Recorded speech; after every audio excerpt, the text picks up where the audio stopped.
पाणी? नाही नको. तू असं स्माइल का करतोयस? सहज. तू दुसऱ्याच डेटसाठी घरी बोलवलंस. कम्पॅटिबिलिटी चेक करायची आहे ना, ती बाहेर कशी करणार? ते आहेच म्हणा. आजकाल खूपच इम्पॉर्टंट झालंय नाही कम्पॅटिबिलिटी वगैरे. ऑफकोर्स. आपल्या आई वडिलांचा काळ वेगळा होता. म्हणजे ते स्वतःला काय कसं आवडतंय, कुठल्या पद्धतीत, किती, हे डिस्कवर करतील त्याआधीच त्यांचं लग्न ठरायचं. तुझं झालंय का डिस्कवर करून? हां, मूडवर डिपेंड असतं ते.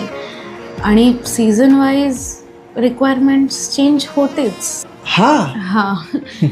माझं असं काही नाही मूड बीड.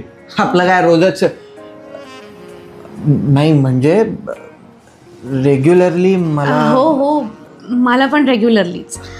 पण ते सीझन वाईज रिक्वायरमेंट्स कमी जास्त होतात. आणि तसंही उन्हाळ्यात जरा जास्तच घाम येतो नाही. मला माझा पार्टनर सक्षम हवा. आज नको, थकलोय, मूड नाही, अशी वगैरे कारणं नकोय. अरे नाही, आपण आहोतच ना सक्षम. मी तर रोज जिमला जातो. खरंच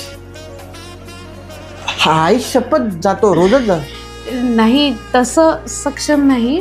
म्हणजे मनापासून इच्छा व्हायला हवी. आपले जॉब प्रोफाईल्स माहिती आहेत ना तुला. वेळच नसतो. क्वालिटी टाईम महत्वाचा. I agree. तू पुरुष म्हणून नेहमी तूच डॉमिनंट असं नाही.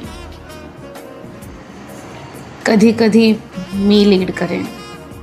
व्हाय नॉट. Will take turns. चल. कुठे? आत. आता इथे कुठे?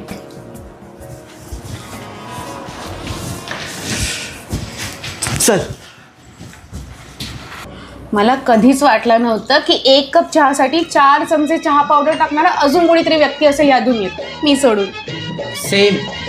खरंच जोडिया उपरवाला बनत आहे. या आपण किती लकी आहोत ना, किती कम्पॅटेबल आहोत. खरंच. या तुझी माझी जोडी जमली ग, अशी झक्कास पोरगी पटली.